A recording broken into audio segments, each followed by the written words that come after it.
All right, it is 8:30 and we are on the air. So I think I'm going to call this November 1st, 2023 meeting of the Environment and Land Use Committee to order. Roll call of committee members. Kellen Nelson. Randy Severson. Stacy Klein. Dave Larson. Tony Munson. Don Waldera. And Andy Todd. Yep, on virtually. And staff members. Mark Carlson. Burge Cameron. Amy Berger. Mike Kornman. Haley Paso. All right.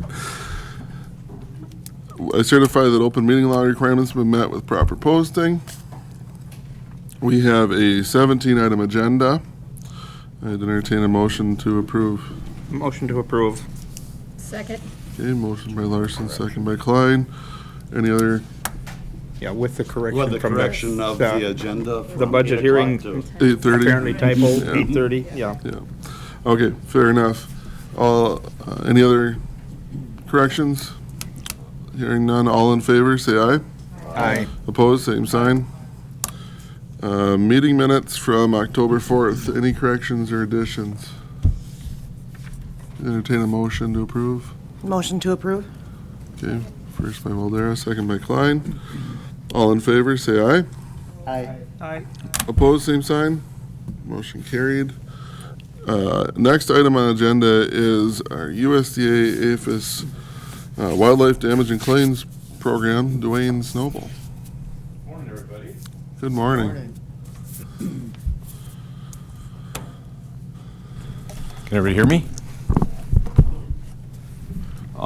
So it's my impression that everything's done electronically now, so everybody's got the agenda that I sent, copy of the agenda I sent out. Yep. Just to start with, I don't know if there's new faces here that have not met me. I don't think I met you either, Dawn. So, with the Wildlife Damage Abatement and Claims Program, it has to be administered by the county, or the county can contract out to Wildlife Services for the farmers to have eligibility. So in this case, Trempealeau County is contracted with Wildlife Services to administer the on-farm visits and stuff like that. Committee retains authority to pass certain things that Wildlife Services does not. Is it on? It's on.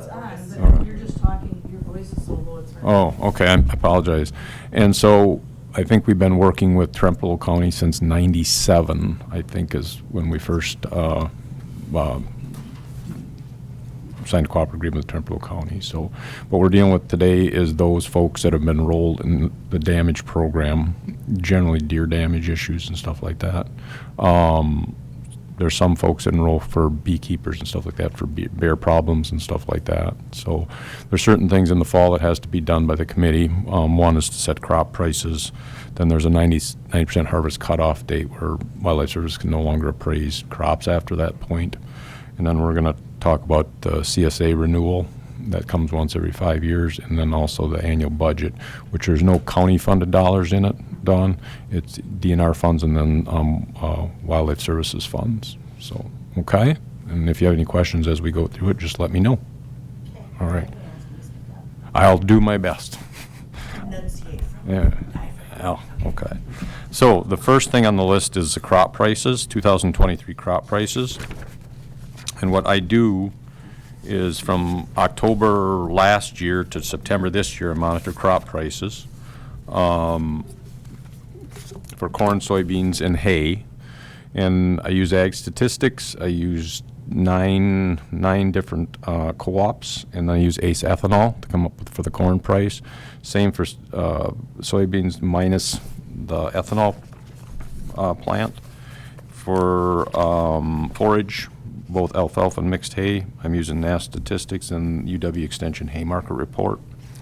So doing that, the averages came out at 540 for corn, with the high being the low being 408 in August, and the high being 665 in February. Soybeans, get to the right page here. In soybeans, the low was 1174 in May, and the high was 1513 in February. With I don't really monitor high and low for hay, but the average came out to 183.56 for alfalfa and 128.65 for mixed hay. I know that I've already pulled the first set of prices. I know corn prices have dropped, but we've always used that the year averages coming to this point. The first, but basically 6 months are basically old crop prices, and then the new crop prices start showing up around April, and so it's a combination of those. So is there any questions on how we arrive at those averages? Pretty logical and methodical, so. Did you have the corn or the soybean average price? I don't know if you said the high and the low. Yeah, Did you say the yeah, average? okay, I'm sorry. On the thing is 13.26 for soybeans. I'll go over them. 540 for corn, 13.26 for beans, 183.56 per ton for straight alfalfa, and mixed hay is 128.65. Any questions for Dwayne on that? Otherwise, I think we need a motion to approve those rates from the committee. I'll make a motion. Okay, motion by second. There we go. Okay, Randy did. Everybody speak up. Okay. Okay, so we'll call a vote on that. All in favor, say aye. Aye. Opposed? Motion carried. Next item on will be the harvest cutoff date. Correct. So last year, it was December 10th. I don't know how stuff's moved. It seems like everything stopped with the rain and stuff. So the other counties I work with was December 1st, and we kept it to December 1st. I think later would be a little bit better, because I'm not sure what's going to happen We here. went 10th last year of December, I think. Pretty good chance there'll be some folks harvesting. January yet. 10th? Yeah. Or next spring, you want to go? So it's totally up to the committee. You can go up to December 31st. Sure.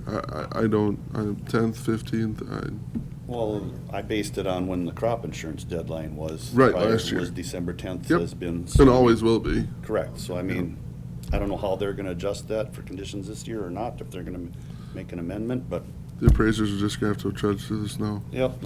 I mean, from the damage program perspective, there was 4 people eligible for claims. I've got 2 of them done. I've got soybeans done for the one, so there's 2 folks out there that I have to do corn yet. Sure. But, I don't know what's going to happen here, because Sure. it's just everything stopped. Yep.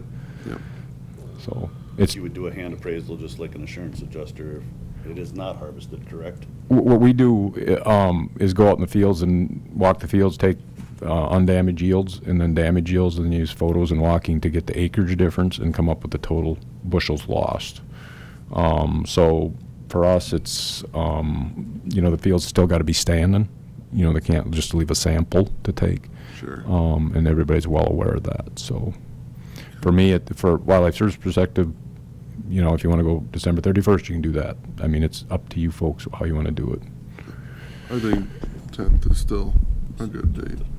Yeah, I was gonna say, and I was just gonna ask too, just from prior experience, when you've had years like this where the rain or whatever else has pushed it off, has it been common to push the date back?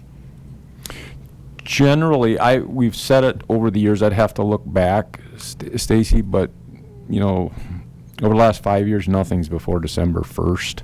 In the past, depending on the timing of the meeting and the harvest going on in the fall, there's times it's been November in some other counties. It's self-limiting in the sense that the people that are eligible are met all the things that are limited. There's nobody new going to come in, where it just extends beyond, So it has been moved. The last 4 or 5 years, it's been pretty stable by all the counties. It's just picking the date worked well. We'll stay with the date.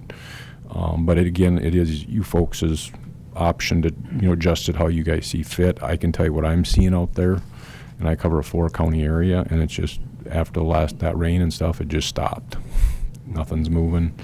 And I don't know, the 1 week or so ago, I did somebody with corn and off by Ettrick, and I don't know how he's going to get up in the hills right now until it freezes up solid to get up and to get to the corn. Yeah. I'm just wondering if what the drawback or benefit would be to having the deadline be sooner than it has to be. Like, why wouldn't we have it December 31st if that's the furthest out that it could be, just to allow for any factors that may come into play for people? Well, it's basically, you want to, there's Harvest it no, as soon as possible. yeah, you want to get folks to harvest as soon as possible. So it's always been a function of what I'm seeing, what the committee's seeing out there, and how the fall harvest to go. So it's like, this is why we did it this year like this, versus, okay, the next year we changed a little bit because this was the different conditions at the time. So I would agree, you want to set it as soon as where 90% is off, because that's the intent of it. But you can go up to December 31st is the latest. We've always factored in, what's going on the land versus just wait until December 31st. We'd want to encourage folks to get it off as soon as possible, because leaving it out there and then they get it caught out there, then you have and they can't get off, you got a big, which is not covered, you got a big deer problem at that point, because they're going to flood into fields and eliminate stuff. So you want to encourage to get it off. You can make a case for probably about whatever you want to do, but I think, Kaylee? I think last year our deadline was December 16th, if I remember correctly, or the 15th. I got it as a 10th. Or the 10th. Okay, well, close. We were close. The other thing you have to think about is our reimbursement process as well. So there's that end of it too, because if you wait too long, then it's going to get a really tight turnaround for our reimbursement process through DNR. And if we can't get everything out in time, then we won't be reimbursed in time. So that's something else you have to think about as well in setting that time frame. Okay. Well, would somebody want to make a motion? Make a motion to set the deadline at December 10th again. Second. Okay, motion made and seconded. Any other discussion? Hearing none, all in favor, say aye. Aye. Opposed, Aye. same sign. Oh, sorry, Andy. Okay, the next thing on the list there is, and this only comes around once every 5 years, is the cooperative service agreement between Trempealeau County and Wildlife Services. It happens every 5 years. I've got it out to folks to have them reviewed, Corp Council and everything, see if they have any questions, concerns about it.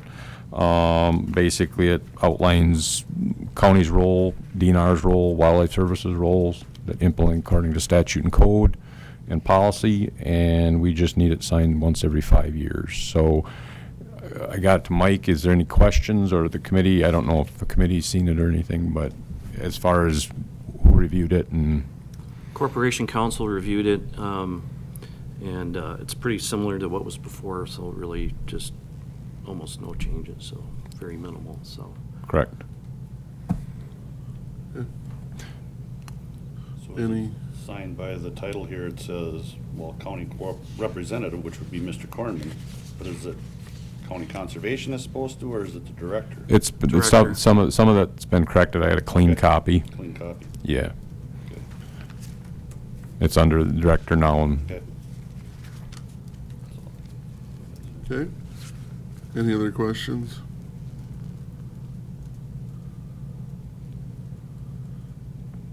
Hearing none. Entertain a motion to approve this contract. Second. Motion by Waldera, second by Munson. Any other questions, comments? Hearing none, call the vote. All in favor of approving the WDACP co-op service agreement, say aye. Aye. Opposed, same sign. Motion carried. all right, then the next thing on the agenda is the 2024 proposed budget for Trempealeau County. Again, it's just state-funded dollars. That's the top portion above the line on the agenda I gave you, or the list I gave you. Then there's allocated funded from Wildlife Services. Doesn't need to be approved just by signing on with Wildlife Service. That's just allocated towards Trempealeau County. And then there's a total proposed budget. So as far as what's changed, so this year in Trempealeau County, we're up 30% enrollment. The county administration is the same as $500. Office overhead is up about $370 and change. Bank materials up about $433. Salary and benefits is up about $1250. Mileage, and it says travel. It's actually mileage and service for vehicles. I don't know why they put travel in there. Is up about $115. Wildlife Services allocated funds is up about $450. And then the deer donation, with the exception administration's up about $20. There's $10,000 set aside for processing of deer. So that's an overall budget increase of about, even though we're up 30% in enrollment, about 8%. Part of that's because Clark County and LaCrosse County enrollment went way up. LaCrosse County's up by 200%. Clark County by close to 50%. So we use work units, so the cost per work unit, and then we can spread it out between counties as well. So are there questions on that budget? How did lacrosse get so high, 200%? There's an area in southeast LaCrosse County right now, Washington and Greenfield Township, that with the dry year, deer really focused on corn because it's a succulent. It has more moisture in it. Soybeans and hay kind of dries out. And there was areas, 10, 15 acres just chewed off.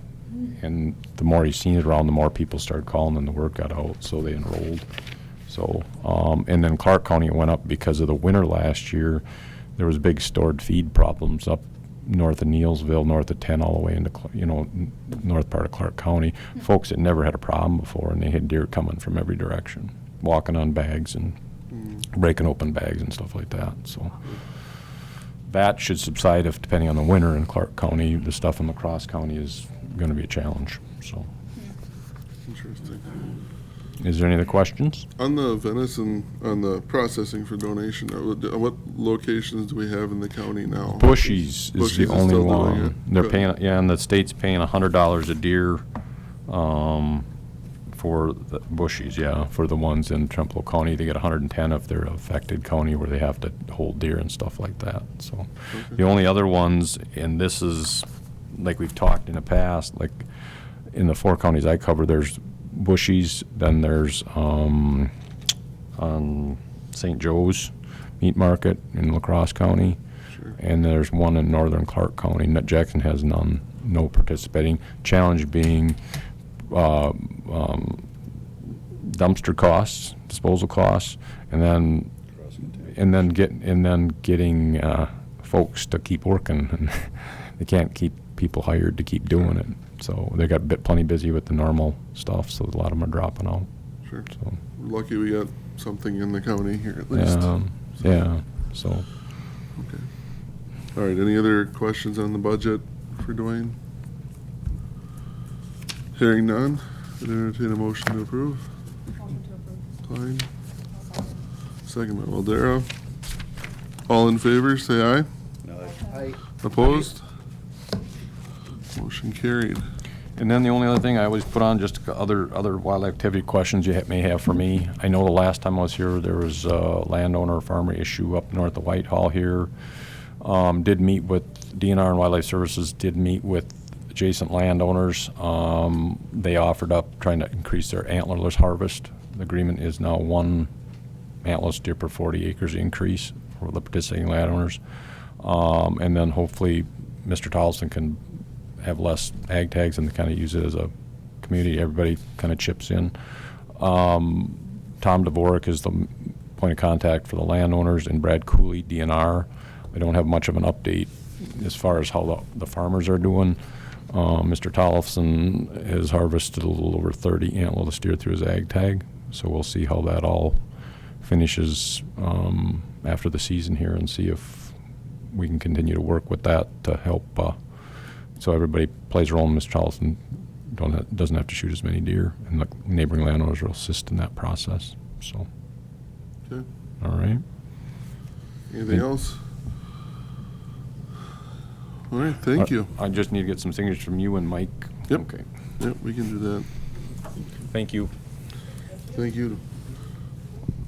Item number 7, I will call the public hearing to order for a land use change rezone from transitional agriculture to commercial. Randy, would you read the notice? There will be a public hearing before the Trumpealeau County Environment and Land Use Committee on Wednesday, November 1st, 2023 at 8:30 a.m. in the county boardroom of the courthouse, 36245 Main Street, Whitehall, Wisconsin. The purpose is a land use change rezone from transitional ag to commercial on approximately 2.09 acres more or less for development of a 10,640 square foot general retail store. And the description of the parcel is listed.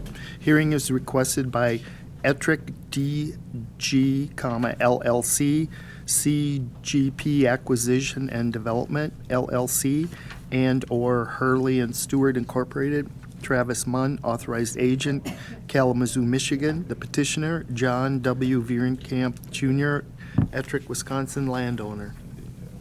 Trumpealeau County invites you to join this meeting as follows. To provide public comment on these hearings, please call 715-538-1894. Your attendance and comments are encouraged at this hearing.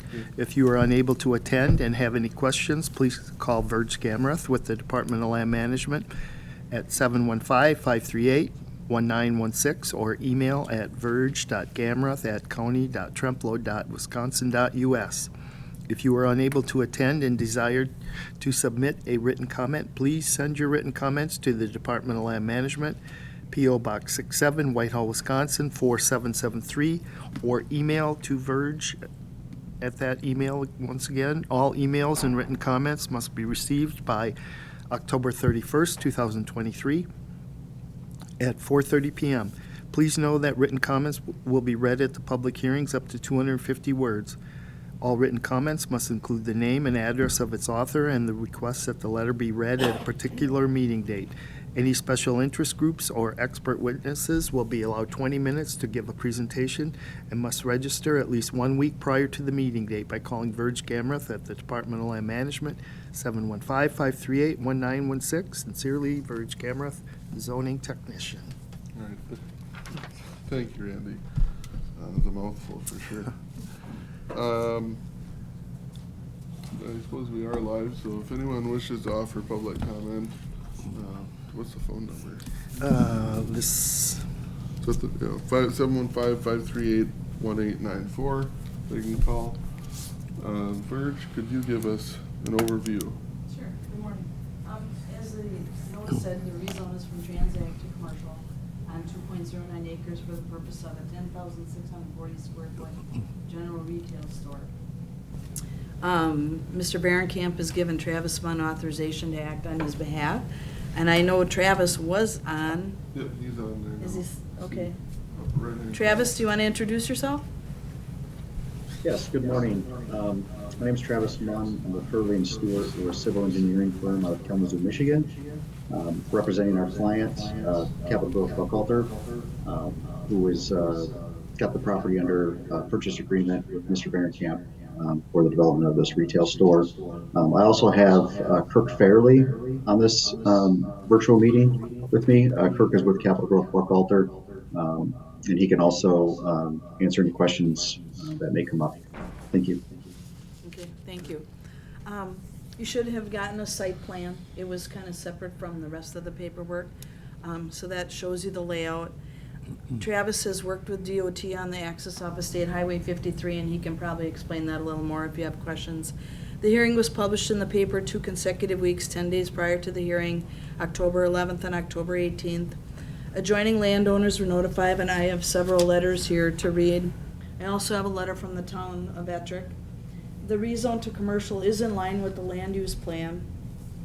And in their land use plan under economic development, their goal is economic development activities which provide for a healthy, diversified, and sound economy. And their second objective, the action objective, is to seek to concentrate new commercial development in the commercial areas identified on the future land use map. And you should have had a map in your packet. And if approved today, this would go to county board on the 14th of November. Okay. Thank you, Burge. Mhm. Again, if anyone home wishes to offer any public comment on this, you can call 715-538-1894. I don't believe we have anything. Emery, I know you've registered to be able to ask a few questions, so at this time, I guess I'd offer that to you. Hi, I just wanted to address the board, let you know as District 6 Supervisor, I have not received any calls or questions or concerns either in favor or opposition to this. So as far as I can tell, my constituents are neutral to this position. So that's about all I've got. Okay, Thanks. thank you. I'd have a question on, just reading the paper or whatever, was there a private party that their septic had failed on the other side of 53 next to this and would have considerable They're hooked up expense? to City water. village water. Yep. There's like a belly in the pipe, they're having issues constantly. It was next door, her place was next to where they originally were proposing. This is on the other side of Hummers. Yep, There I was know where it one is that now. they were proposing where the old thing burned down or whatever. Yep, the old equity sale. But yeah, I mean, they would have unless they have the village run line out there, they would have a separate septic system for that new store. And then, but yeah, there was a lady next door that was having issues, and she wanted to put in a private septic system. And the village was, from my understanding, denying her to do that, even though the pipe under the road it was not her fault that it was failing. And that's kind of been thrown around for the last few years, and I don't know where that stands right now, I guess, so. Yeah, I mean, that's just whether that was a concern of this department would have, or you, I should say.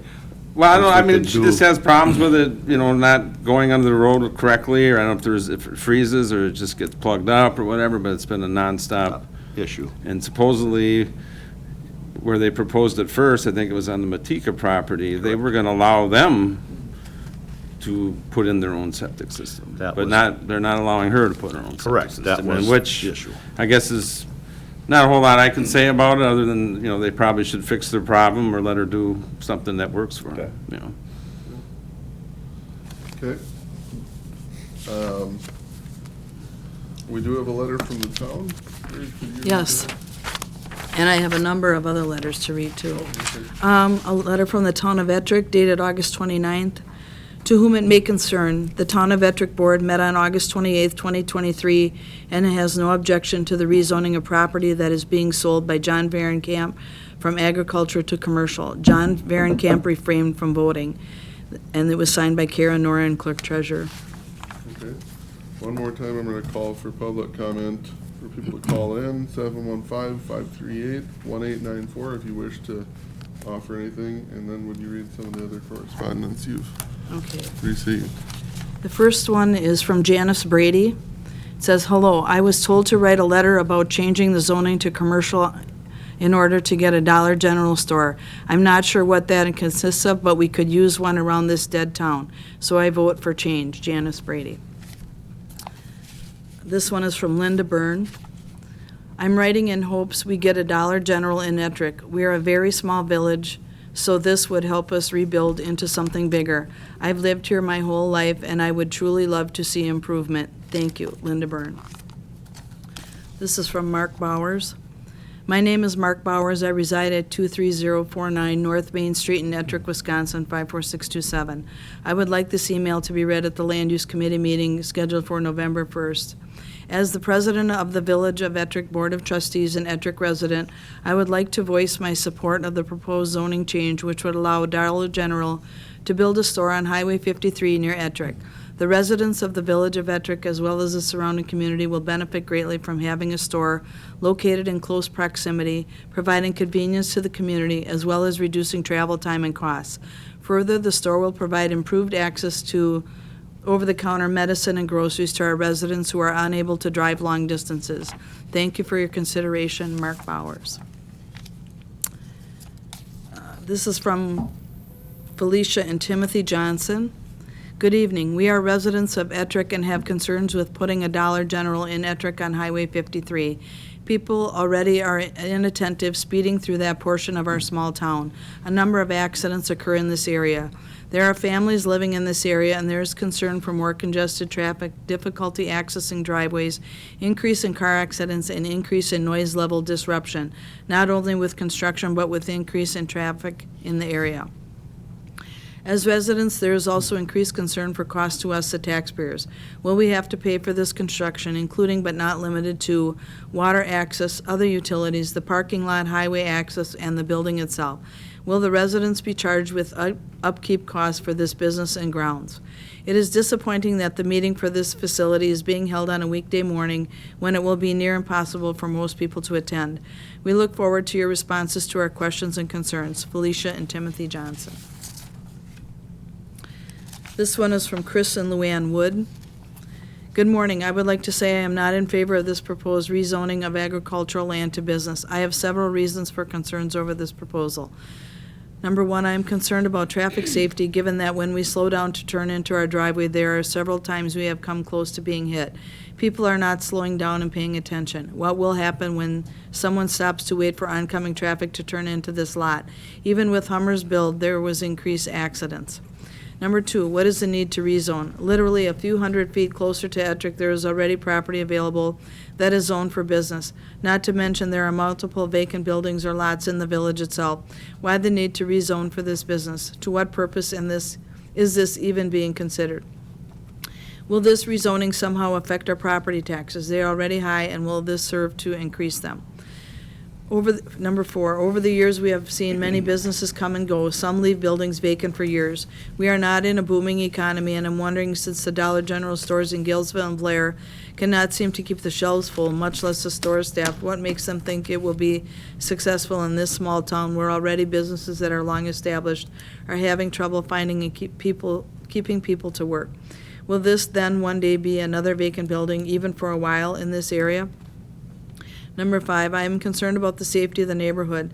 Will this potentially add crime or damage to our house and the neighbors? We cannot control everything, I know, but this is something we have been concerned about. Thank you for hearing our concerns. I hope they are taken into consideration when making the decision. Respectfully, Chris and Luann Wood.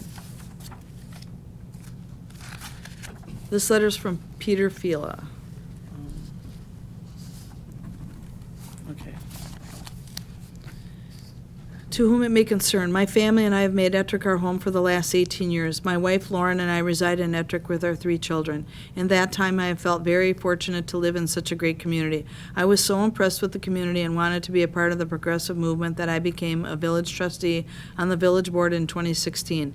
I feel firmly that leaders in the community, as well as the residents who reside here, would greatly benefit from having another business that can provide for the purchasing needs of people who make Ettrick their home. I have always been very supportive of any business that may want to locate in our community.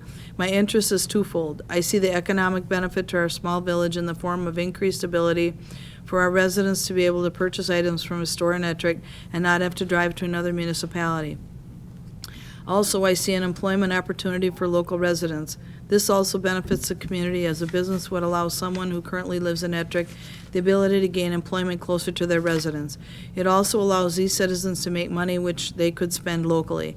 I have not even touched on the convenience aspect of having a store in close proximity to Ettrick, Blair, Blair, Wisconsin is 9 miles away from Ettrick, while Galesville, Wisconsin is approximately 8.5 miles away. Having a store in our backyard would be a great benefit to our citizens. I hope I have adequately expressed my full support for a zoning change for property on the west side of 53, currently zoned as transitional ag to commercial, as to allow individuals to pursue building a store near Ettrick. Thank you for your time and consideration of this request. Sincerely, Peter J. Fila, resident of Ettrick. P.S. I would like this letter of support of the zoning change read at the November 1st meeting. Okay. That's all I have. Okay, thank you, Virg. Where am I at this? I'd entertain at this point, I guess, unless there's any other public, I haven't heard in the phone ring, so I'm going to close the public hearing at 9:04 and entertain a motion from the committee to further discussion. Make a motion to discuss further. Second. Okay, motion by Waldera, second by Klein. Any other questions from the committee for Travis, Mr. Moon, or Kirk? Yeah, I do. I think I am interested in understanding why we would be looking at new property for this building when I think there probably, or potentially, had there been consideration to any other existing buildings in Ettrick or locations within Ettrick that are already zoned business? Yes, so this is actually the third site that we've looked at. We did look at the building directly across the street and retrofitting that for our use. It didn't really work out. Kirk can probably explain the details of that a little bit better than I can, but that was an option that we looked at that just didn't work out for us. Yes, that's correct. It really comes down to WisDOT and the access that they would grant. And this site, we were able to get a driveway and be self-contained. It also comes down to seller willingness to sell and pricing that meets our budget.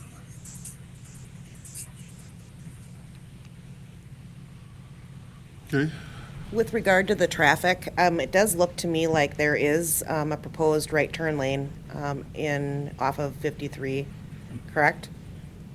That's correct. So we've been talking with DOT for several years now. Like I mentioned, the site across the street, the existing building, we talked to them about that.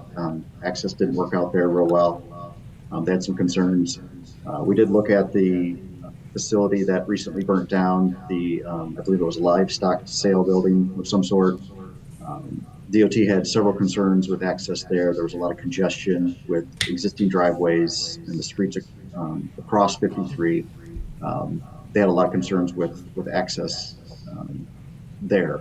So this is kind of how we ended up on this site. We started the conversation with DOT back in January of this year on this particular site, shared our site plan with them. They liked this location much better as far as access. Their really only condition, they had two, was to provide the widened shoulder for right turns into the facility, and also some restrictions on the remainder of Mr. Vanderkamp's property to not allow any additional future access besides agricultural going forward. So, and Mr. Vanderkamp, from my understanding, is in favor of that and is willing to and is going to sign the covenant that DOT has sent him recently. Yeah, and another note on traffic, we're a pretty consistent customer. It's not like there's peak hours, so throughout the day, there's 10 or 15 cars that visit per hour typically for these stores. Okay. Any other questions? I think that probably hit what most people were wondering. So I got something I'd like to add. Okay, Andy. We have a Dollar General. By no means I'm not saying I'm against Dollar General when it comes to, or any businesses coming into the local areas, because I think it's a great thing. But we do have, we had some issues with the Dollar General in Galesville. I know several people that had some issues with a bad product, mice and stuff going through the product. They had to throw away a ton of product from the back room. And I don't know if that was mismanagement or what it was, but we had several people that I know personally that went there just to load their vehicles up from the garbage cans because there was so much product that was thrown away because of the mice and stuff that got into the product. So are things like that been addressed because of what happened in Galesville, or is this, are these like Dollar Generals locally owned, or are they all just one franchise to where we can address concerns like that, being for public safety? I just didn't think that was a good thing for the public to do that, but of course, if it's free and they're allowing it to happen, it happens. Sure, and I'll do my best to speak to that. So Dollar General is all corporately owned. We're the developers, so we buy the land, purchase it, build it, and then lease to them, and they're the tenant. I can try and find out more about that issue you mentioned. We didn't build that particular store, and so I haven't heard anything about that. But we'll do our best to find out and get y'all some feedback on that. That would be greatly appreciated. Thank you. No problem. Okay, any other questions for Travis or Kirk? Hearing none. Any discussion from the committee? Otherwise, I'll call the vote. I will call the vote. All in favor of approving this rezone, signify by saying aye. Aye. Opposed? Okay, motion carried. This will move on to full county board on November 14th. Thank you. Thank you. Hmm. Motion to approve following discussion, that's what I Okay. Okay. Yeah, that is standard procedure. Just to get it on the table to discuss, we need a motion to approve, so. Well, and that's good clarification. It is, yep, that is okay, so. Okay, thank you, guys. We'll sign these. And we'll be in touch. The county board meeting is November 14th during the day. So we'll be in touch with that, and you can attend that virtually like you did today if you so choose. Okay, great. Thank you. Thank you. Okay, thank you, guys. Okay, it is 9:11. I will call the public hearing to order for a conditional use permit for an indoor maintenance and repair shop at Crystal Valley Farms LLC. Randy, would you read the notice? Yes. There will be a public hearing held before the Trumpealeau County Environment and Land Use Committee on Wednesday, November 1st, 2023 at 8:35 a.m. in the County Board Room, Courthouse, 36245 Main Street, Whitehall, Wisconsin. The purpose is to consider a conditional use permit for the operation of an indoor maintenance repair shop. The legal description as follows. The hearing is requested by Crystal Valley Farms LLC, Galesville, Wisconsin landowner, Hunter Coop, Carter Coop, Galesville, Wisconsin operator. Your attendance and comments are encouraged at this hearing. If you're unable to attend and have any questions, please call Mark Carlson with the Department of Land Management at 715-538-1919 or email to markcarlson@county.trempealeau.wisconsin.us.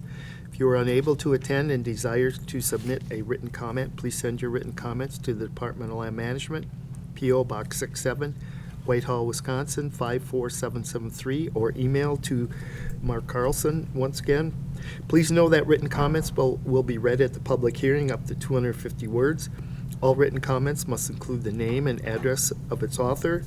Any special interest groups or expert witnesses will be allowed 20 minutes to give a presentation and must register at least 1 week prior to the meeting date by calling Mark Carlson of the Department of Land Management at 715-538-1919. Sincerely, Mark Carlson, Zoning and Sanitary Specialist.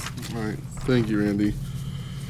If anyone at home wishes to offer public comment, they can call in at 715-538-1894. Mark, could you give us an overview? Yes, I was approached about this type of activity on this property, and I guess rather than go through a rezone, I felt we could have it fall under the indoor maintenance repair with a conditional use permit instead of going through a rezone. And there's criteria that need to be met with that. Everything needs to be done in the building.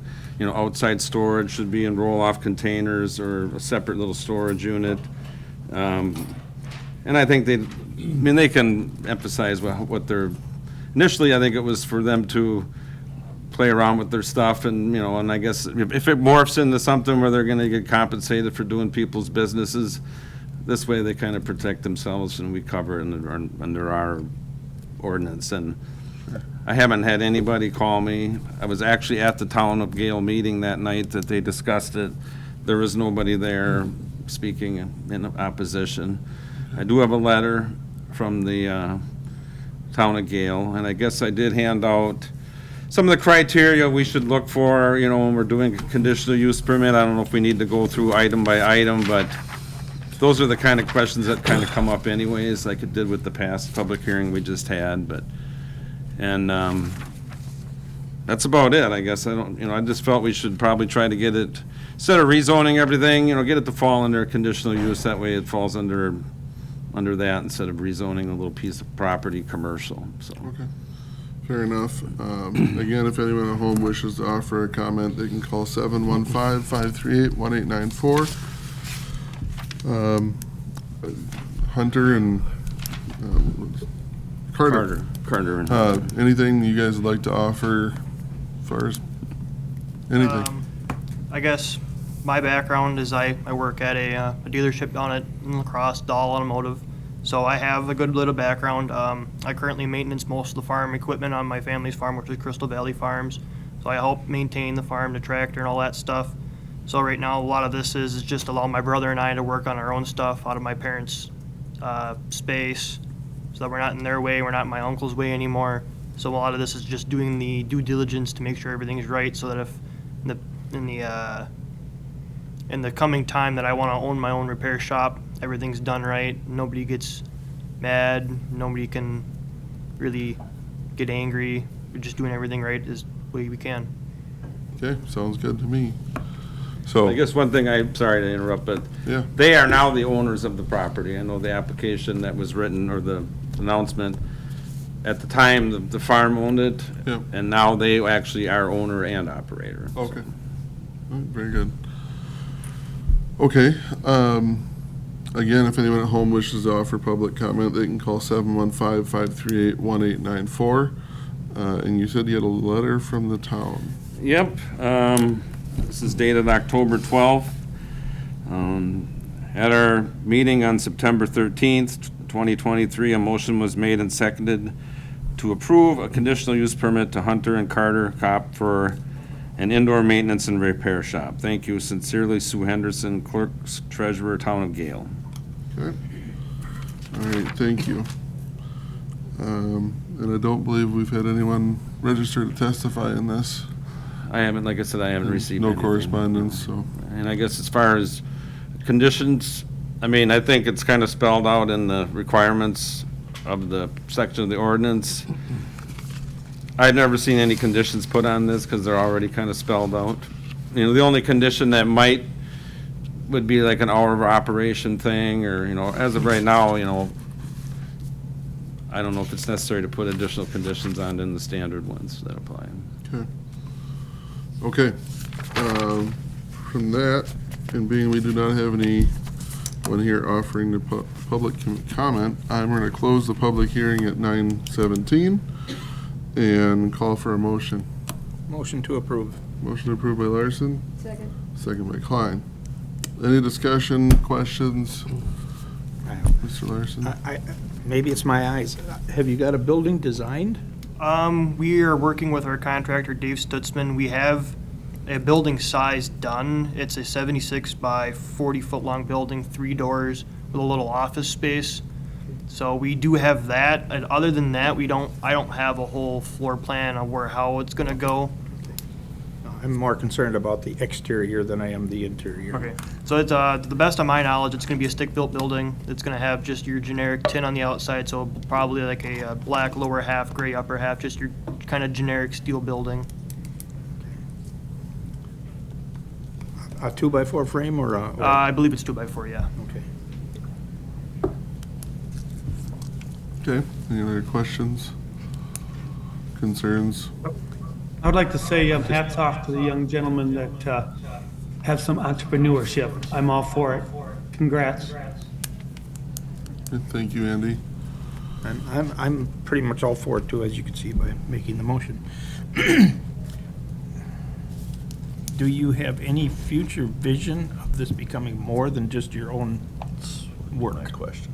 Are you going to make a commercial or public venue or just your own? And if that is in your thoughts, are you considering building the building to commercial standards? So the best of my... that would not be an issue later if you just, I'm just... Yeah. So I was, this was originally started as we needed a spot to build the work on our own vehicles so that we're not out of my parents' farm.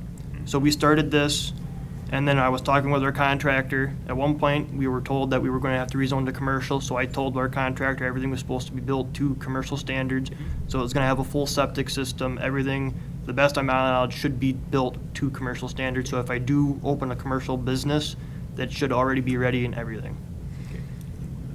2x6 walls instead of 2x4? Depends on the height of the building? I don't remember the total height of the building, but I was talking with Dave, and it sounds like everything that he's going to do should be up to commercial standards. And then if and when that time came, that would require an additional appearance here to change to a for-profit thing, or would that just automatically move on? Conditional use permit. Well, the should- conditional use permit allows this,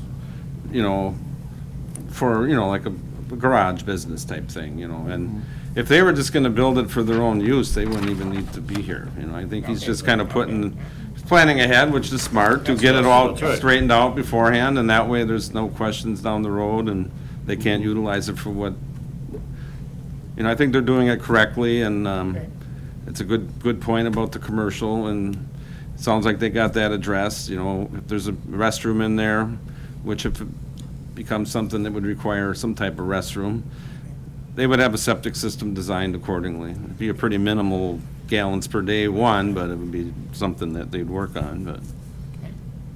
Sounds good. Sounds very thorough, so. Any other questions, comments from the committee? Hearing none, I'll call the vote. All in favor of approving this conditional use permit, say aye. Aye. Opposed, same sign. Motion carried. You guys are good to go. Thank you. Yep, thank you. Good luck. Okay. Next item on our agenda then is our conservation update. From Haley. Okay, my turn. I'm going to try and share my screen here, if I remember how to do all of that. So just a second. There we go. Yeah. Sure. Go.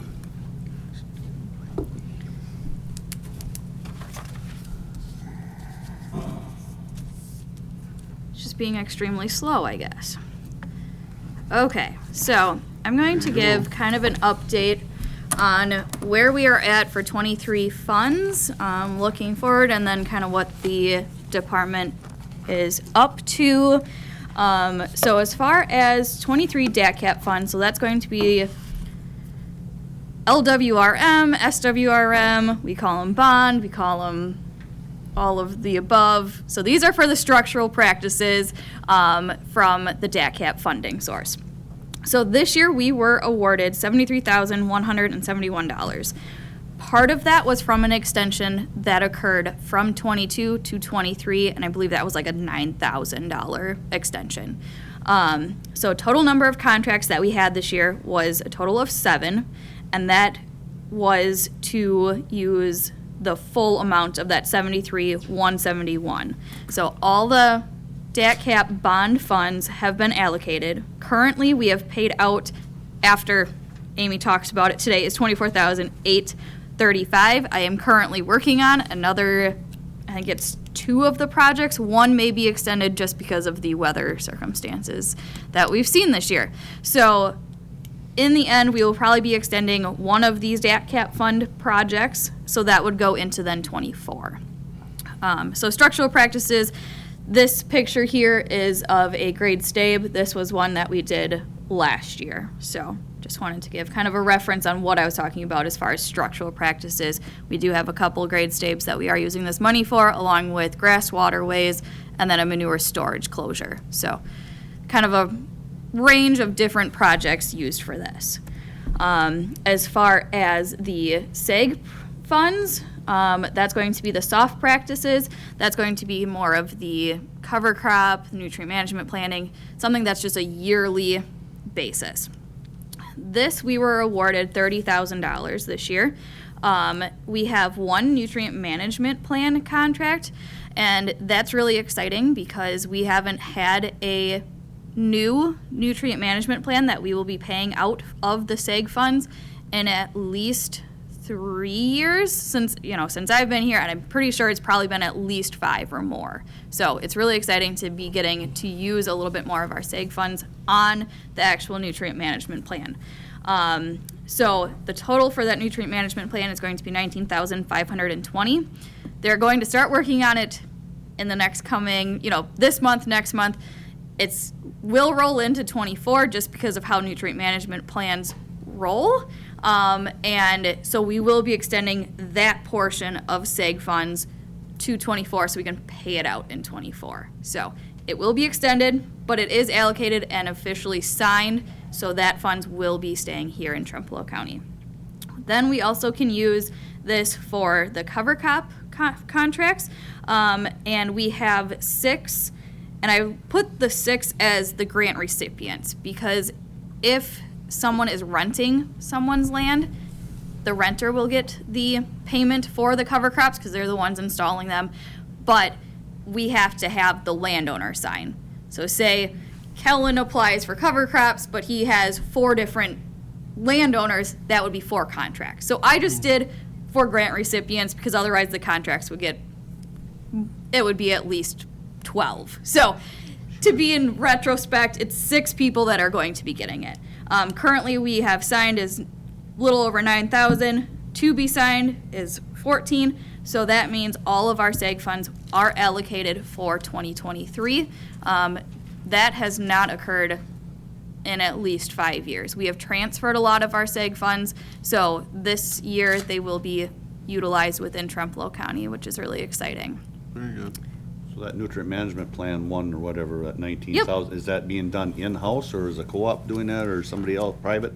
I think he is going to be going through the in-house and working with Brad Sirianni at Western Technical College. So it will be coinciding with us working with Brad and getting through that. So looking forward for 2024, we just got these numbers. So as far as the bond or structural, and I think they actually changed the name of it now, but I'm going to keep it as bond for right now, is $67,200. And this is based majority on our ag land in the county population and how much funding we have used in the last 10 years. So there's a huge formula, and I don't know that huge formula. So 67,200 will probably extend a few, so it would grand total be more depending on the extension. SEG funds, we have an 30,000 again this year. We thought that was a fairly round number. We can always ask for more because a lot of counties do transfer. SEG funds are harder to spend because of their soft practices and finding nutrient management plans, stuff like that. So bond funds are usually easy to spend. SEG are a little bit harder, so that's why we haven't asked for more SEG funds unless we get rolling a little bit further in the next coming years. So, like I said, doesn't include the carryover as of yet, depending on the projects rolling now.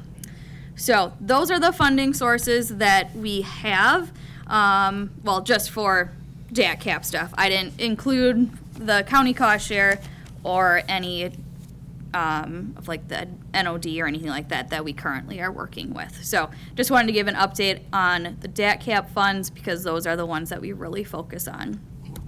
So next thing is the tree and shrub. It did go live at 9 o'clock, and I already have, I think, 25 orders. So it's not even 9:30. So I was really excited to see that. So it seems to be moving smoothly. And I haven't really gotten a lot of calls saying it's not working. So let's see if it will pull up my shared screen. Apparently not. But I can, actually, you guys should have gotten a link here of what, new share. Let me pull up what it actually looks like because I ended up going with Square this year. And it seems to be more user friendly, so people don't have to go through PayPal. They can just type in their card number. So it gives some information on backgrounds. You can go into Shop All. You can gives information on ordering. You can sort it. So it's actually, I think, a little bit more user-friendly than what we used last year. So I just wanted to give you, kind of show you what it looked like. And like I said, I already have quite a few orders. So I'm excited to get back and see where it'll be at the end of the day. So we'll see. I think last year we ended up having just shy of 200 or just about 200 orders. So we'll see what it ends up this year. So the next thing here. Hey, Haley, can I ask a quick question? Yeah. What's the timeline on delivery for those? So the pickup time is going to be in early May. So we have it's kind of like a pre-order. So you order all your trees. We have to then wait for the nurseries to send them all to us. I try to do it within like the first week of May, but it's all dependent on Mother Nature and the weather. So I think last year they were able to get the trees up, so the early part of May worked. However, the year before we had a really late spring, so it ended up being like I think the second week of May that they picked up because they couldn't get the trees out of the ground. So it kind of depends. I always shoot for the beginning of May and go from there, and then it'll be that probably at Petrick Park again, running through, pretty similar to the last couple years. So Are the bundle sizes the same, 25? they year are. standard? Yep. So they're 25. Besides the apple trees are singles, and the blueberry bushes are singles as well. So next thing is youth education. So poster and speaking contest. I do have already some posters in my office, and kids were super excited about the theme this year because it's kind of a play on the Star Wars theme. So the deadline to get me posters and the submission for a speaking contest is Tuesday, December 19th.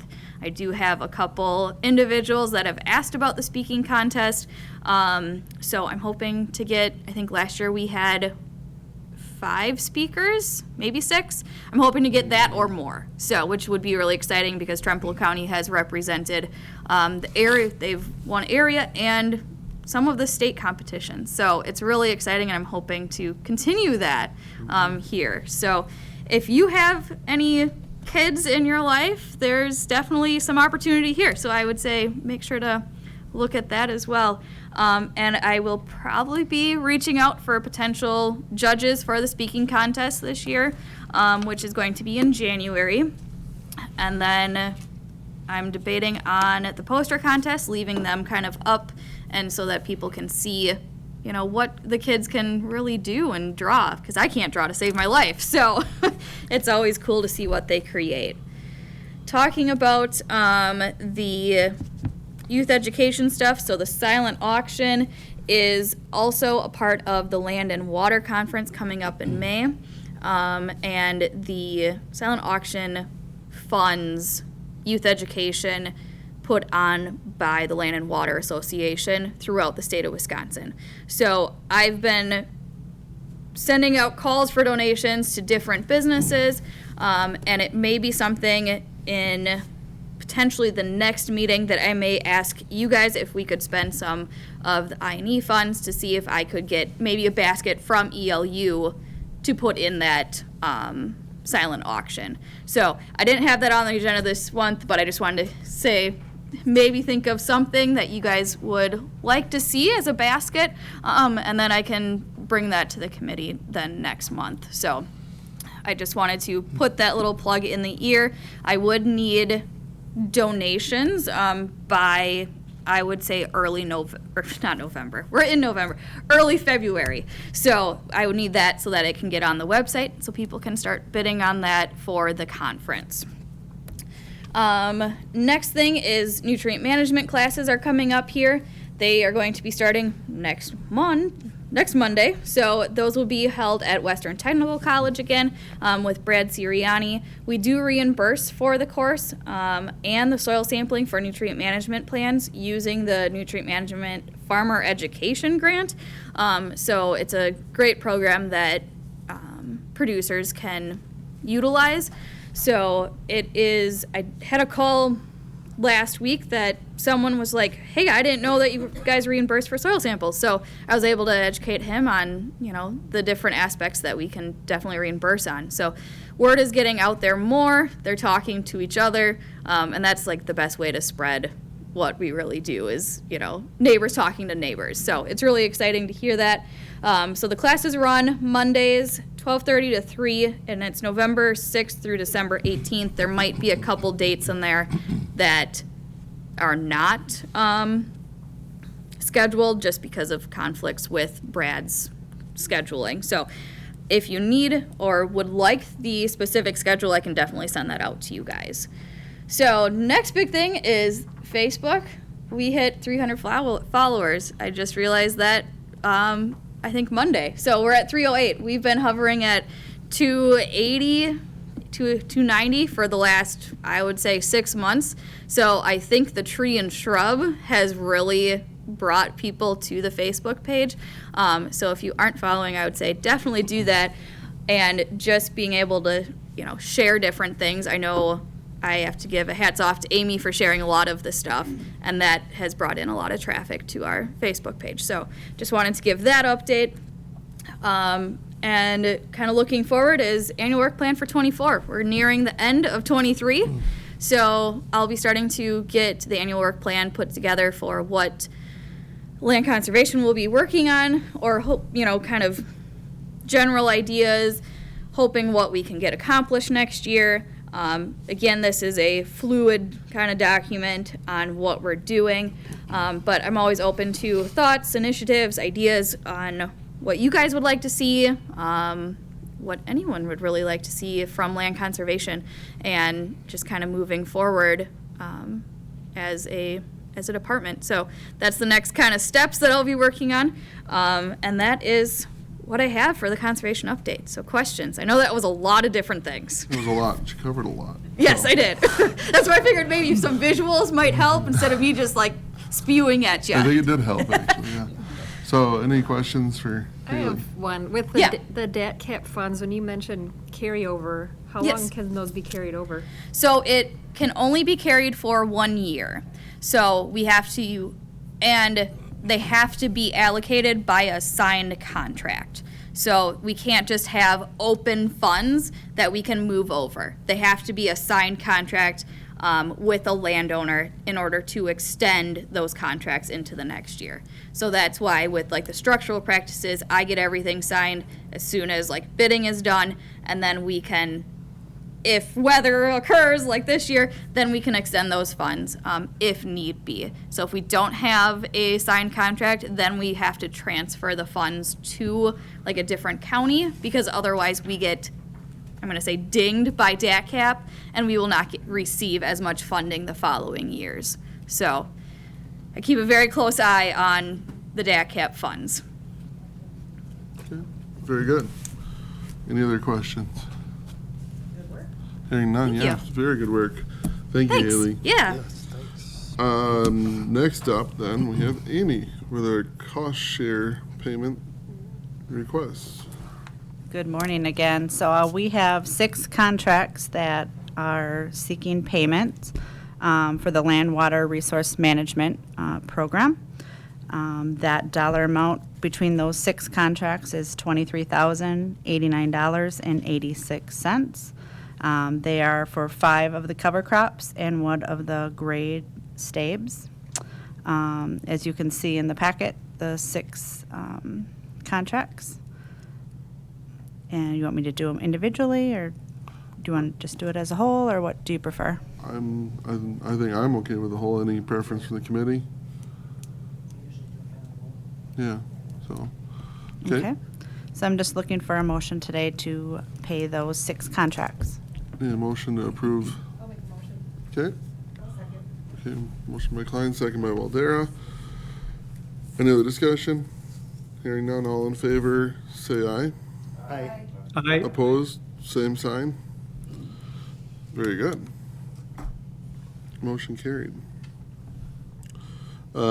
Next item, we have discussion, possible action on comprehensive planning, some zoning updates, and the housing discussion from last month. Yeah. The town of Gale had sent out some notices for rezoning of as the petitioner of rezoning some of their properties.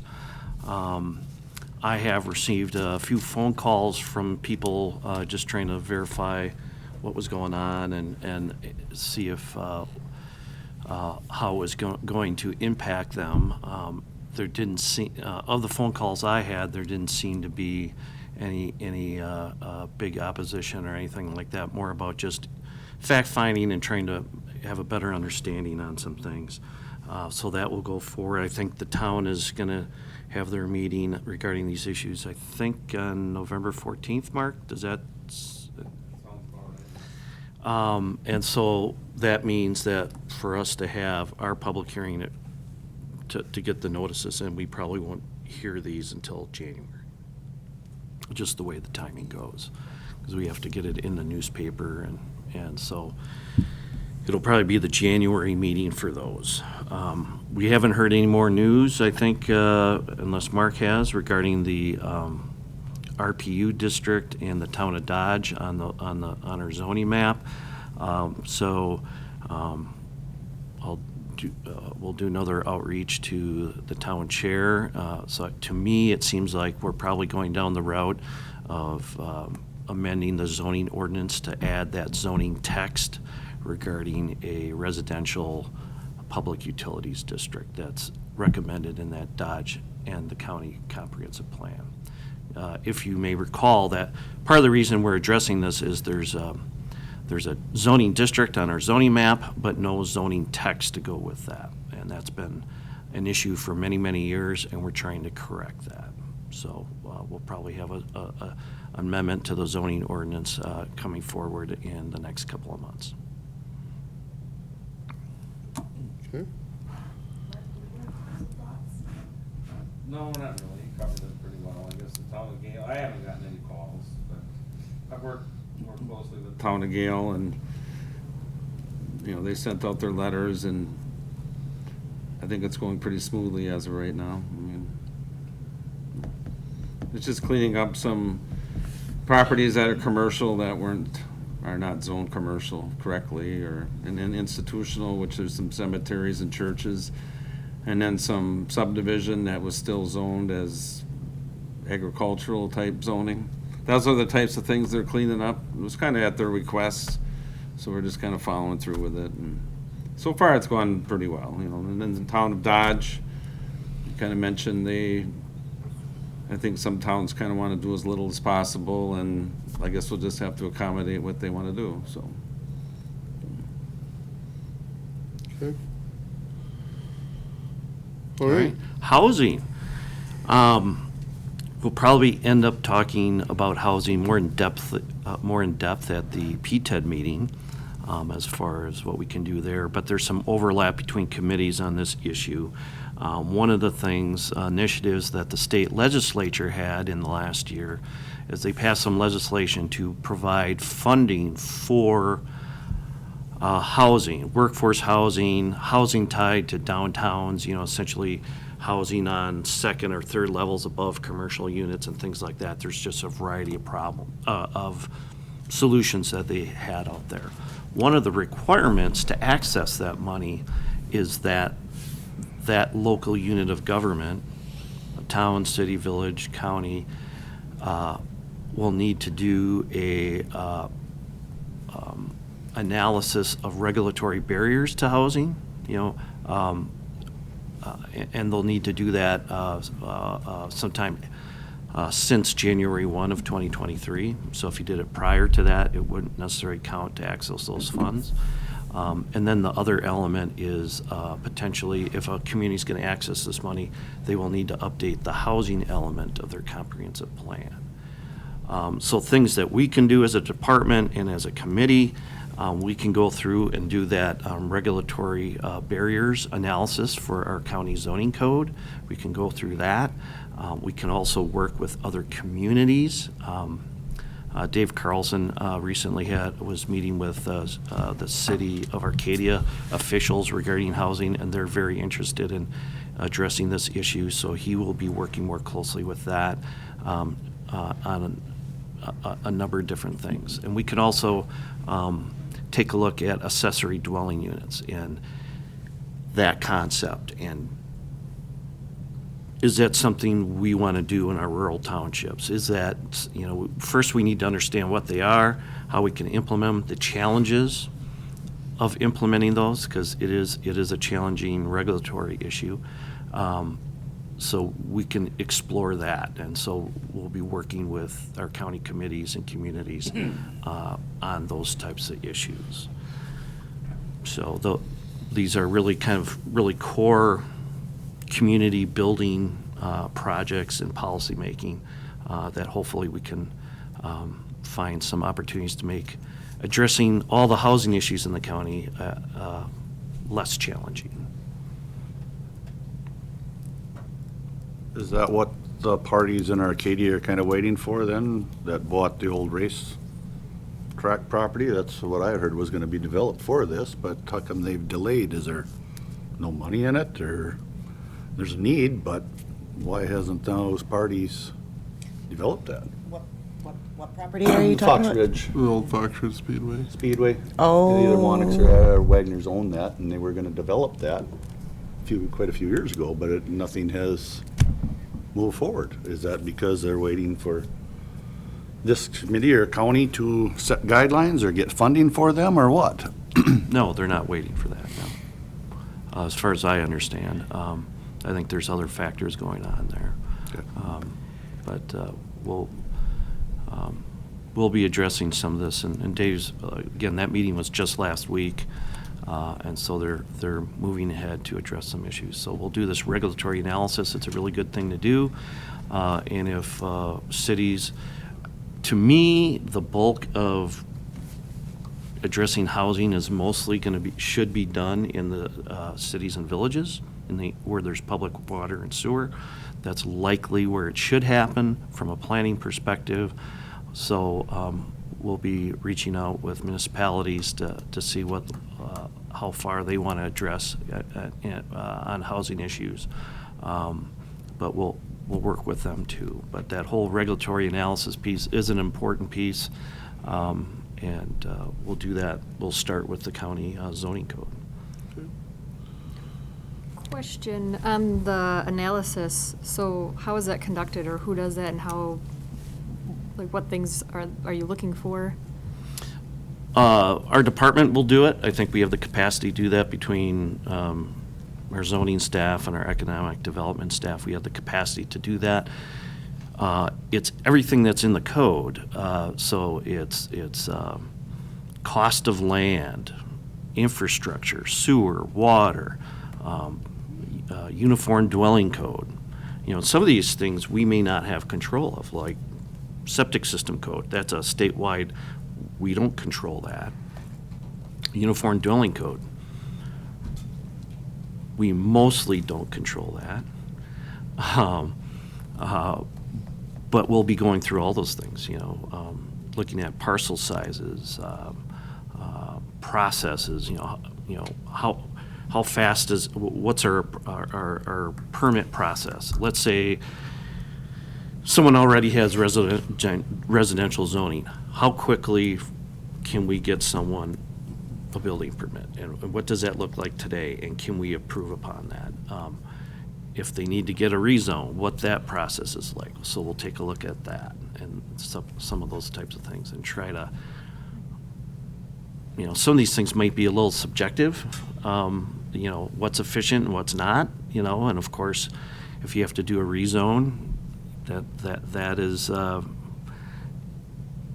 you could just say, well, maybe that's not a barrier. If you're trying to rezone something residential that shouldn't be residential, it's really a matter of opinion there. Mm-hmm. But we'll be taking a look at those types of things too. So why is PTED taking the lead instead of this department?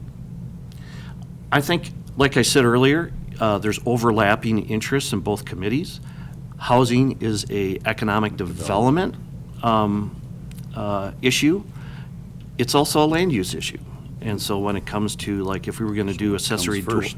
What's The that? chicken, what comes first, the chicken or the egg? Yeah, and there's overlaps here. And, you know, if we do accessory dwelling units, we're gonna need, this committee would definitely address that. And the regulatory thing, but when we come to like a housing program where we're trying to maybe address additional units and things like that, some type of apply for a grant and have a project partner, something like that, that would probably Yeah, you'd need all hang your that, but head. yeah, like you said, the sanitary district of that community, wherever the development is, I mean, where does it start? I mean, that's, the real issue is, where does it start?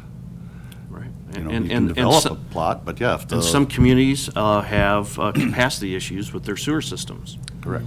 So that's, Big again, that can be part of the regulatory analysis, is what's a community's, you know, if they may not have the Capacity, ability to whatever, is serve there more grant units. funding and how available and what restrictions are there? And I think, I thought when I saw the legislation, the write-up on the legislation, I'm like, well, you know, actually, this is really written up well, because it forces communities, it essentially, that money isn't just hanging out there for anyone. It's out there for the communities that are organized and being proactive and doing the steps to do a quality housing project. And it rewards them for being up to date and doing their due diligence. So I think that was a really good piece of that state legislation. But are there requirements like economic expansion or proof of tax increases or things like that tied to all that money? It's Again, a not long, written yet. I don't have that information in front of me, and we're not there yet to go there, but we'll get there. At the last meeting, we had just discussed that we had this conversation at one of our conferences that we were at, and this is the forward analytics report for housing. I gave Mr. Monson one, but it is available out online if anyone wants to look at it. It's a really good study. Actually, they have quite a few really good studies out there. Just as kind of this current state for Wisconsin in particular, not of course at our county level, but it's quite interesting to read and might be something to look at. Could you somehow like forward a link to make it a little easier? Did you? I think you Ms. Klein did. did send that. It should have been, yeah. Oh, an email from Stacy? Yes, Yes. from the last meeting. Because I got it in mind. You know, one thing, I think like these reviews of these regulations, I think it's a really good exercise for us. And I think one of the things, why we, you know, while we might find some challenges, I think one of the things we'll also find is, hey, we're doing some good things. There are some good things that we're already doing. So it's good to, it'll be good to be able to acknowledge some of those as well. One more question, when you're talking about the analysis, so would you mention any of these things that we don't control, that's state controlled? Or? Yeah, we'll include those, but we'll Yeah. somehow, we'll have some kind of discussion or some way to communicate if it's a, you know, some of this is health and safety, you know, like a septic system and depth of water, you know, some of these different things. Some of it, it's just a safety thing. And you know, when you, generally, if you have an existing water line in a city, hooking up to that existing sewer and water line is a lot cheaper than building a septic system, especially if you're building a mound or something like mound system or something like that. That being said, you know, from the context of rural development, you know, one of the ways you can look at it is, you know, when we look at our soil mapping, there's kind of some general guidelines of what soils are acceptable for septic systems. So there's some ways we kind of can put it in a general context. But it you know, so we'll address those things and in some way to kind of and the thing is, yeah, we don't control septic system regulations or uniform dwelling code, there's always ways to lobby for some changes if they make sense. But of course, those are a lot harder to actually make happen from where we're at. Well, it would be interesting, and I'm glad, Dawn, that you brought this up in the last meeting. It'd be interesting to talk with the WCA and see what other counties are doing, if this is being addressed in the same manner. I don't know if you've been in contact with any others. Yeah, we'll be reaching out to some other counties. This accessory dwelling unit thing, I know cities have addressed this in many situations. I'm not sure, counties with county zoning have addressed it from that, at that level. I think it's generally new for rural communities. So we'll be reaching out. We might be in we may be one of the first people to do that. Maybe not the first, maybe not. So, we'll see. We'll see. Okay. Anything else in this? More to come. But thank you on that. Item number 12, we have some fee schedule changes that we are looking to visit after budget hearings. Yeah. Our budget hearings went pretty well. It was really good conversation, I thought. I think it was educational for all of us. I really enjoyed it. And there really weren't a lot of changes per se, but one of the changes the Exec Finance Committee had is they increased our revenue requirements in the zoning fees area in the amount of $15,000. So, and they suggested, hey, you can do that by increasing your fees. So I've brought back here the fee schedule, and in the attachment, you're seeing what the 2024 fees were set at an earlier meeting, and then the adjustments that I am proposing to address the budget requirements from Exec Finance. I believe with these changes, we will meet those revenue requirements of Exec Finance. Okay. Questions, discussion from the committee? Has everyone had a chance to read through the?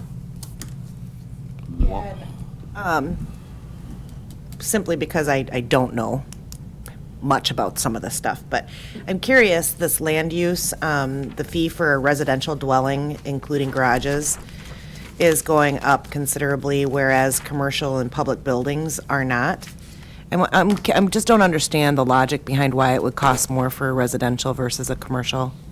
More of them, generate more revenue. Some of it is the historical part. Some of it is based on number of permits that we typically get. Again, part of this is the review part of it, and another part of it is to reach our revenue requirements. So we our commercial and public buildings, we could change that as well. But it's a judgment call. How do you want? But some of it is the commercial public buildings part. Looking at some of the historical data, we just necessarily don't have a ton of those, and some of this is just kind of a little bit based on past trends of where our fees had started out as. Well, why are we a revenue source for the general fund? Our agreement was we'd increase them 3%. This is 11% across the board, basically. In past, reading through minutes of prior years, basically we assessed the fees to cover in-house employee expenditures. Why are we now looking for revenue source over and above? Exec Finance Committee. They increased our revenue numbers and direct and said increase your fees. So they're wanting to see, I think, through the use of fees, a greater more coverage of our expense in this department. Is that fair? So we're covering more in-house out of our budget instead of coming to the general fund? Right. Yes. Yep. So I guess we should almost see what the revised budget is to see where the give and take is for approval. I don't follow you. Okay, we passed a preliminary budget that went to budget hearings. So now after you have either reassessed, took items out or whatever, we should see that at this committee then. A revised budget, basically, after So- it went to budget hearings. Right, I think I understand what you're saying. So basically, Dave, and you're on exec finance, so as I understand it, we were not significantly cut. Well, we weren't cutting No, we took- anything. No, 38,000 off is all we took, because we had the carryover for that Right. one. We asked, what, 50,000? And what they countered with, instead of cutting us 15,000 or something else to, basically this is our, Yeah. that was their suggestion to. Supplement ourselves another 15,000. Correct. Right. And help the overall budget, Right. so. And our budget process is linear. It starts with departments creating a draft budget, comes to committees, ELU committee, it then goes to exec finance, and then that budget goes to the county board. As a department, we don't get that, we don't even get a copy of that budget prior to county board. It goes to county board. So what I'm bringing you today, sharing with you today, is from the verbal discussion in that committee meeting. And the numbers that were put into the proposed budget. Right. And we do not have a circular process in our budget process where it goes from exec finance back to committee again. Well, then how would you know exactly what you can budget with? Well, so you gotta wait till after December? Or- It was communicated verbally in that meeting. We don't get it. And again, I'm not in those exec finance committees the entire time. Correct, you're in here just for this budget hearing, for your department. Yeah, and they do other work when I'm not there. And so I don't know, I'm not there every minute, so they could have changed some things. So unless I get a budget document back from the clerk's office, I don't know what the official draft budget is going to the county board. I really don't. Correct. Other than what's shared verbally, and I believe everything's on the level. But that's our process, and that's how it's been for many years. I think it's interesting, though, that it comes to us for an approval when ultimately we have no real say in it. I think that's maybe the point. This committee has essentially no real say. It goes to exec finance to make a decision ultimately, and then to the county board. It's a step process. Yeah. This committee basically makes a request. Okay. And then exec finance looks at the entire picture. And when we started, we had requests for $2.7 million more than we could had available. Yeah, So we had to keep. No, I get it. maneuvering. I do think that the process is a little convoluted, I guess, as I see it, but that's all. Emery? If I could address the committee, just a thought in maybe bringing this full circle. It sounds like with this fee schedule, ultimately, full county board's going to approve an agenda related to your budget. Setting the fee schedule now, before that's approved, might be premature because things could change at full budget. Would it perhaps make sense to wait until we know what full county board does on the budget and then adjust the fee schedule accordingly? Once we have something official as far as where your budget ends up, rather than on hearsay adjusting the fee schedule, and because ultimately this is passing additional expense onto the taxpayer. No matter how you look at it, it's either being. Get on the mic. Sorry. Ultimately, we're passing I better turn that on. Ultimately, this is passing an expense onto the taxpayer, one way or another. Whether full county board approves a budget that therefore requires you to increase fees to be able to stay within your parameters that have been approved or not, we don't know yet. So I feel it might be premature to make a decision based on hearsay of what might happen at full budget hearing and address fee schedules before we have that full information. So that's just another thought of a way to look at it, which might address those concerns that are being listed. I wouldn't disagree with that statement at all. To have it out here, as this is what we think we'll need to do, I think was fine. But to actually Make the changes make right the now? changes yet, I would hold off till after the full board meeting on. Actually, I think that really makes a lot of sense, and I think That way his, you know where your funds are for I think each category in each department. yeah, and futuristically, probably planning to review the fee schedule after the budget has been completed makes good sense. You know, so if we were to put the timeline in that we approve fees in December for January's new year, which is after all of the budget process has been completed, that probably makes more sense from the, And I would hope that departments would be able to get a copy of that county board budget prior to that December ELU meeting. The clerk's office could share that Certainly. after the county board meeting. sure. Okay, good thought. I Thank think, you. and I appreciate bringing this back, but I would just say that I do understand the need to increase the fees and that we look at volume of usage to achieve a certain dollar amount.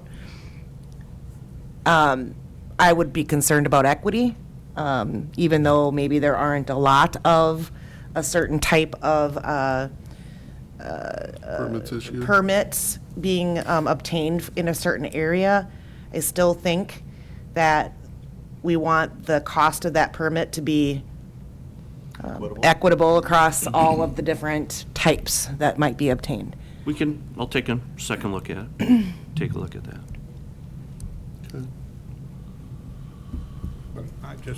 But at the same time, each permit and permit fee has to be looked at based on the cost to this department to implement that permit.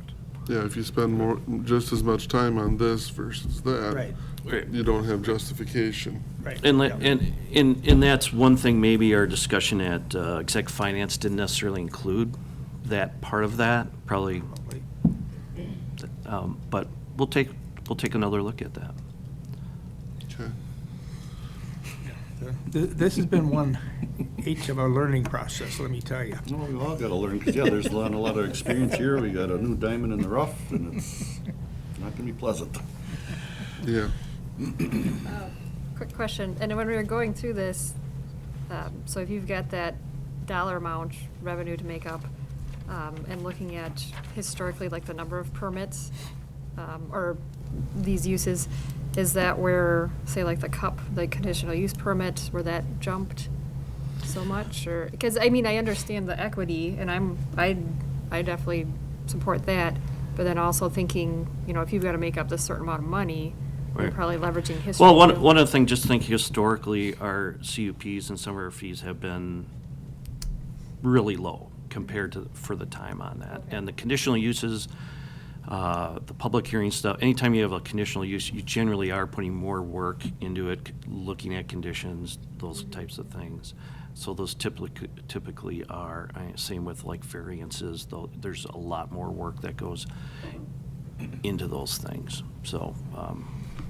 It will be interesting to see next year how our permits either increase or decrease now that interest rates and inflation has really hit.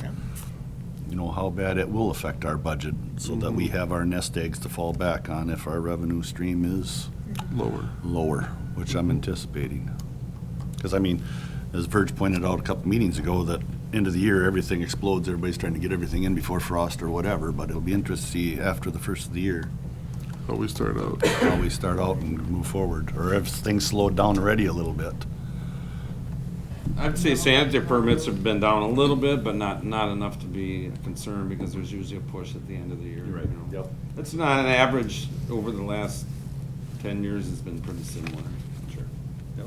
Doesn't seem to be any less turned in, I guess more stuff to look at, I guess, but Yep. I'm kind of surprised that people are still building certain What things. they're doing. But they are, Yep. Just want to pay for it till they're 80, I guess, but. Yeah. Okay.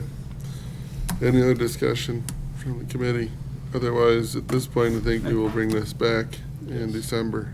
Yeah, I would think this should be tabled till at least December. Probably should have a Postponed motion. to- Postponed, tabled, whatever you want to call it, yes. Yeah. Someone want to make that motion? You did? I did. Okay. Okay, motion made and seconded.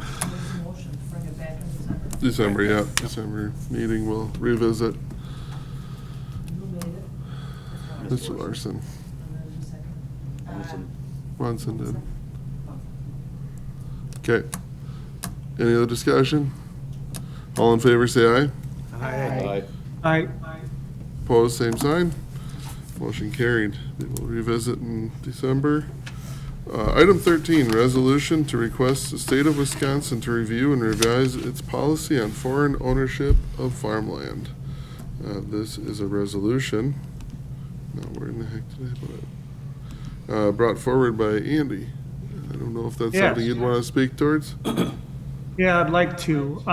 So Buffalo County came in and passed a resolution on, because it's something like 500,000 acres of land that has already been sold to foreign entities.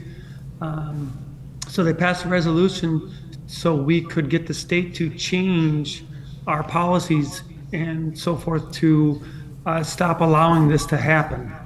There's other states that I've been following, couldn't name them at the top of my head at this point, but they actually, the whole state has actually stopped foreign companies buying the land and also has made them sell their land back to the United States. So it's just something that I would like to see happen when it comes to that. I don't know, do you have this resolution in front of you? Did anybody? We do. Yep, we do.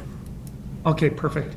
Of course, it's, to me, it's written nice, just put Trempealeau in place of Buffalo, but there might be some different changes and stuff that we could do.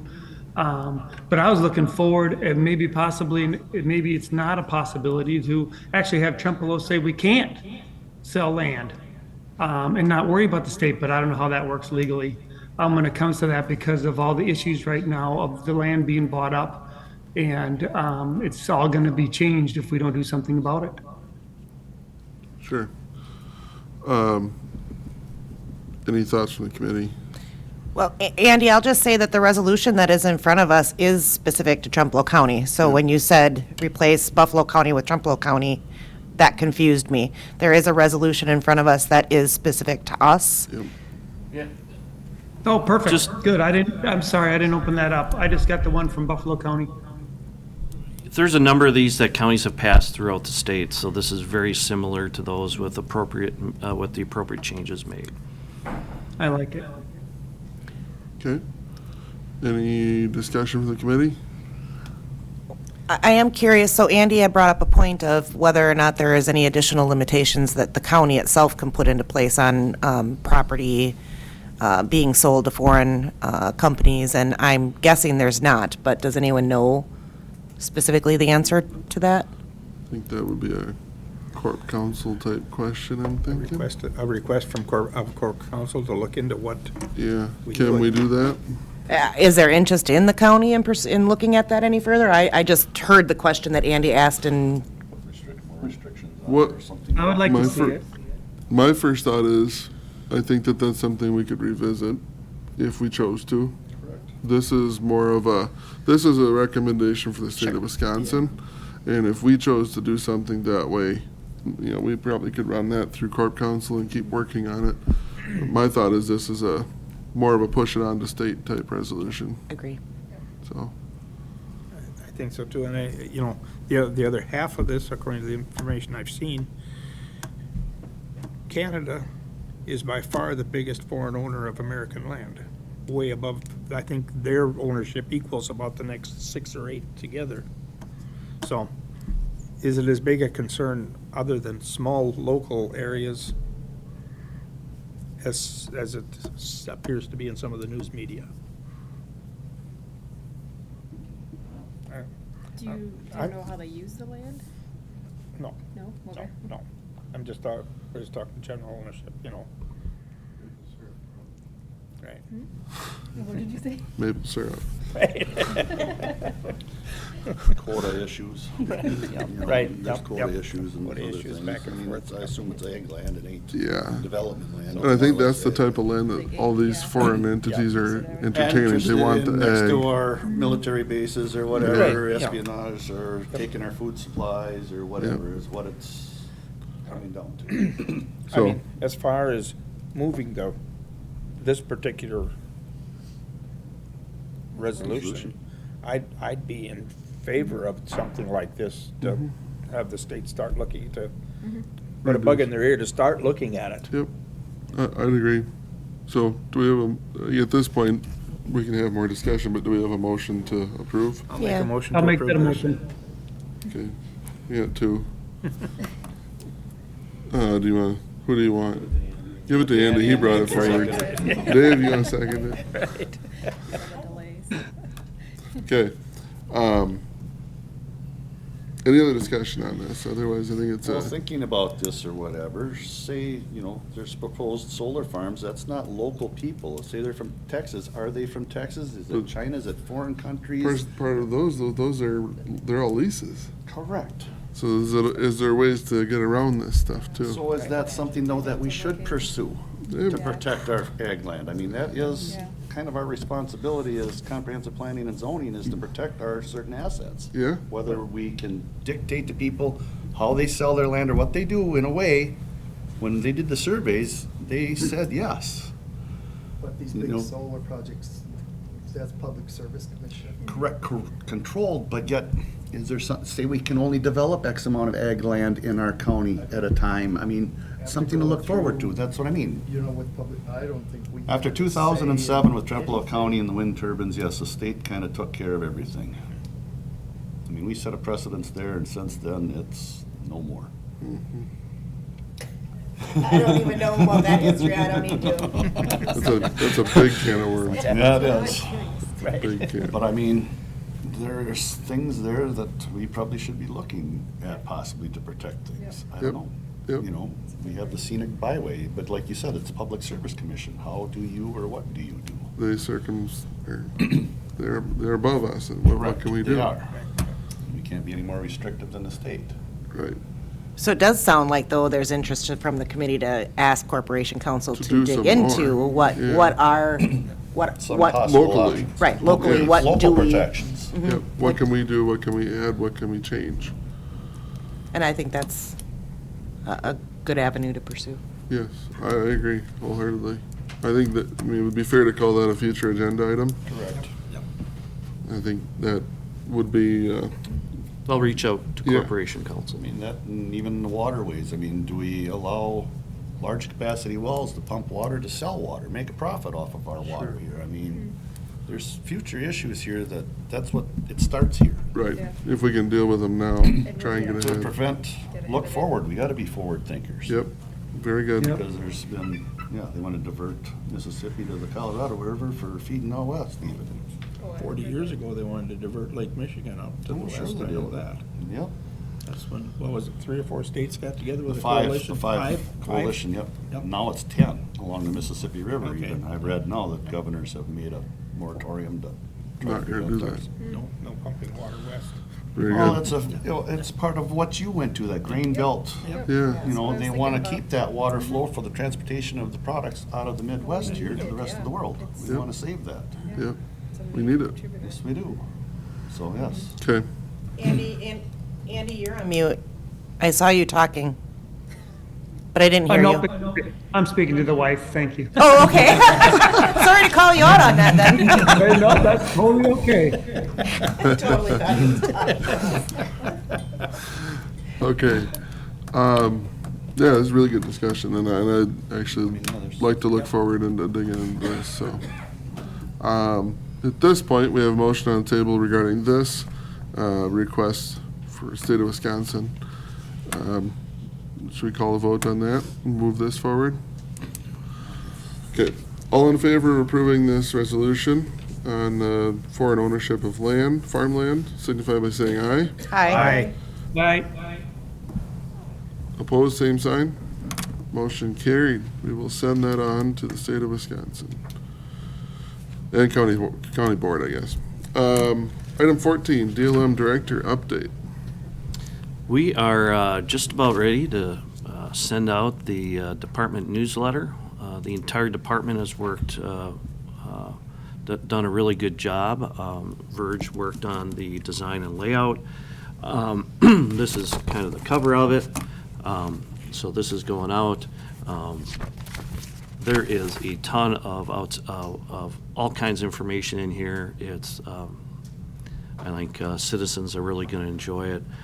So it's one of those things that total department, a lot of times we just don't have, we have so many different aspects of our department. This is one of those things that pulls everyone together. And so I think it's really turning out good. So that should be going out.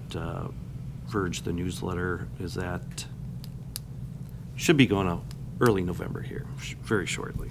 Okay. And then we're just about ready to make an offer to a person for the conservation specialist position. We're doing some background reference checks, those kinds of things. So we should hopefully have someone on in the coming weeks here. Very good. That's exciting. Anything else on your That's all I report? Okay, future agenda items. We're going to discuss our farmland ownership or foreign ownership of land a little further. Anything else the committee would like to bring up?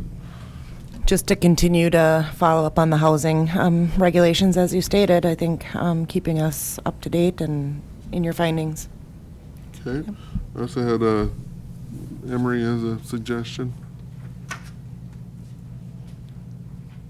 Thank you for recognizing me. We've got a memo here to pass around to the board. I have been contacted by one of my constituents regarding, they're dissatisfied with the current implementation of our zoning ordinance regarding a specific neighboring property to them. Mr. Johnson contacted me regarding concerns he has to Tenba Ridge. I believe he had a conversation with our director, Mr. Kornman, as well. I am not privy to the details of that, but at his request, I've also looked into it further. I think there's some issues we have potentially with how our comprehensive zoning ordinance is recognizing agritourism businesses and whether they're a good fit in the surrounding districts. I've also seen that some of this is dating back to historic context of what happened back in 2015 with rezones on that property and interpretations of the ordinance there. So I guess I'd like to pass a memo out here to the board members that kind of outlines the concerns my constituent has brought to my attention with that zoning, and request that for the next agenda there's some discussion, I guess, regarding how we're interpreting our table of uses to determine if we feel things are consistent with our existing ordinance or if we need to address these in another manner. So I can kind of pass this memo around that details all of that. Okay. Anything else from the committee for future agenda items? Thank you. Okay. With that, right now, our next meeting date is scheduled for December 6th, Wednesday, December 6th.